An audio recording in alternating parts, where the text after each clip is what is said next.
Okay, good afternoon. The city of the future, is automation an opportunity or is it a threat? And I took a picture that I took myself from the highest building in Dubai.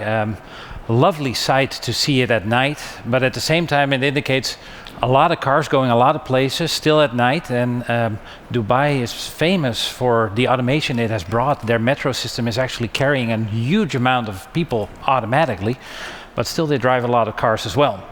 So what happens if we move towards automation? Will that be an opportunity or will it be a threat for a city?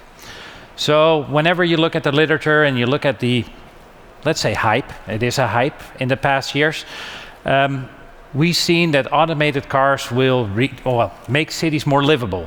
They will reduce the number of cars in the city because we need less. We are going to share them, and in off-peak hours they're going to go outside the city and park somewhere else, so we need less parking spaces in the city.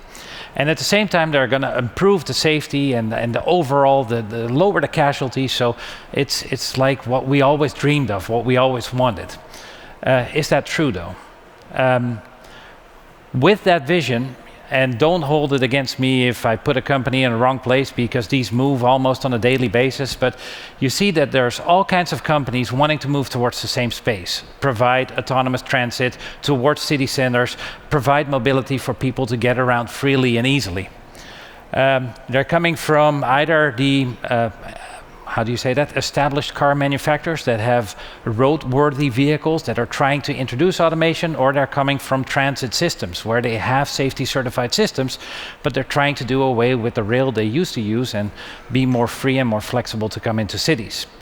And you see, we've visualized it as an arena because it really is an arena. All these companies are competing with each other, trying to be the first and trying to make the next claim about where they're getting. So if it comes to cars and you see this arena and you project it on your city, is this slide actually true? I'm going to argue that, that's back to the beginning, that's the wrong button. I'm going to argue that it's a question, and we're not going to reduce the numbers of cars in the city, and we're not going to free up urban space currently used for parking if we don't do ride sharing. For the simple reason, if you have the same average occupancy in every single car that you have nowadays, you're still going to have the same amount of cars going into the city. And if you reduce the number of car parks in the city center, you're actually going to need, in rush hour, the same amount of cars going into the city, because there's no parking from them there. At the end of the rush hour, they all leave the city again, because after the rush hour, there's a lot less people that demand transportation. So you're going to be stuck with excess cars in your car or in your city center that either going to roam around forever trying to find the passenger that's not there, or they're going to park outside the city. And in the rush hour in the evening, they all need to come back into the city and need to go out again. So instead of having the parking spaces, you're going to modify all the parking spaces into additional lanes to accommodate all the additional movements that you're creating with these cars. Which means that, you're not going to improve overall sustainability unless you electrify these cars. Autonomous cars, for some reason, have the association of being really sustainable. It's the electrification that makes them sustainable. The autonomous cars could very well be diesel powered. So it's the combination of the aspects that actually creates the benefit. Reducing the number of casualties, yes. Eventually, yes. As long as they share the road with us as human drivers, they won't, because it's very difficult to anticipate the behavior of other drivers. We have become very good at it, because you spend a lot of the time on the road. You can actually anticipate by the make of the car, how old it looks, whether it's clean or not, what type of driver is behind the wheel, and how he's going to react to a certain behavior. That's very difficult for any type of automation. So in city centers, it's the most complex task.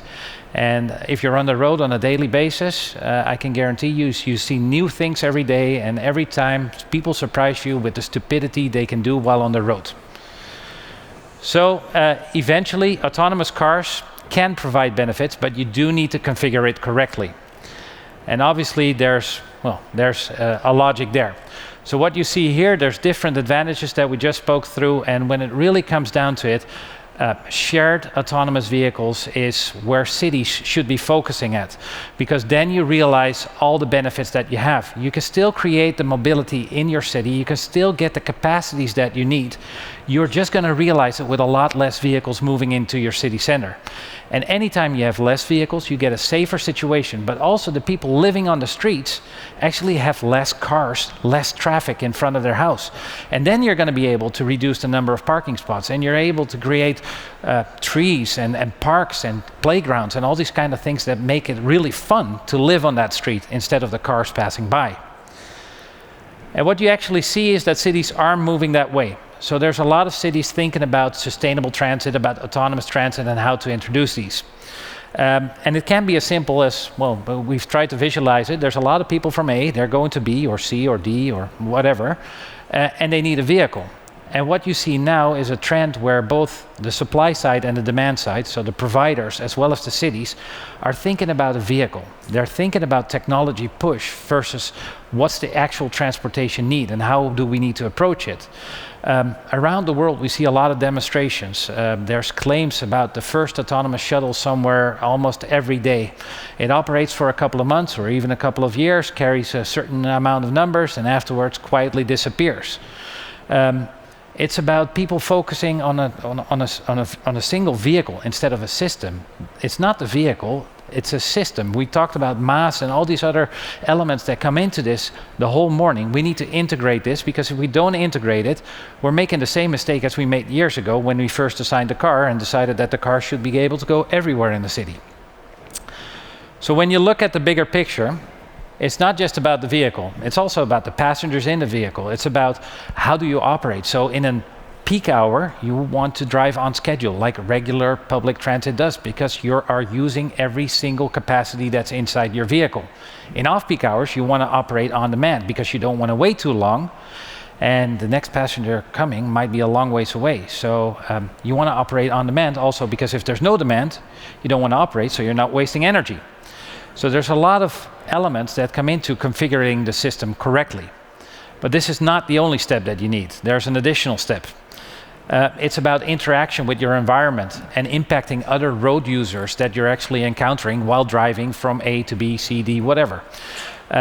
It's about the pedestrian. It's about the child running into a street after the ball it's supposed to catch. But it's also about not stopping unnecessarily. Because if you stop for every single thing that comes in front of you, what kind of benefit are you creating with your autonomous vehicle? Every time coming to a standstill is not really attractive in the throughput or the service that you're creating for your passenger. We just spoke about pricing. I know passengers are going to be willing to pay less the moment the journey is slower. But there's an additional layer, of course. You're not only impacting road users, you're also impacting the residents. I just gave an example. People like less cars in front of their house. The not in my backyard principle still applies, which means you need to take into account the environment. So what kind of streets are you talking about? How wide are they? Or are they very, very crooked, very hard to get through? Read an article the other day that talked about a big truck getting stuck in a very small street and somebody saying, that wouldn't have happened to an autonomous vehicle. Yes, it would have. If he would have had the same map and the same navigation that told him to use the same road, it would have happened to the autonomous vehicle just as well as it would have happened to the guy that was driving the truck. It's based on the information that the system gets. It's about operations in all weather types, whether it's snow, whether it's heavy rain, whether it's a sunny day, or whether there's fog. You should be able to operate. I come from the Netherlands. It's a country best served with a roof over it because we have rain 360 days out of the 365 days a year.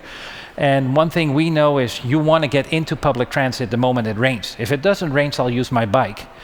But if it rains, I'm using the bus. Then it's about an additional layer. And there's one more layer after this one, so bear with me. It's about making sure that you're actually safety certified. There is somebody that ultimately needs to put a stamp of approval on you carrying members of the general public in your system. It's not like we've shown it's safe enough, trust us.